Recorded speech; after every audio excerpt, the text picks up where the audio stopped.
flooding of rivers, creeks, streams, and other low-lying and flood-prone locations is imminent or occurring. Additional details, at 12:38 a.m., radar indicated heavy rain due to thunderstorms. Flooding is ongoing or expected to begin shortly in the warned area. Between 1.5 and 2 inches of rain have fallen. Additional rainfall amounts of 0.5 to 1 inch are possible. Some locations that may experience flooding include Hamilton, Middletown, Fairfield, Mason, Oxford, Sharonville, Monroe, Trenton, Franklin, Cedar Grove, Mount Carmel, Cynthia, Batesville, Brookville, Westchester, Ross, 7 Mile, Oldenburg, Darktown, and Dunlap.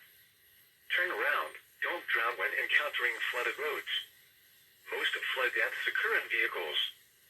To report flooding, go to our website at weather.gov/.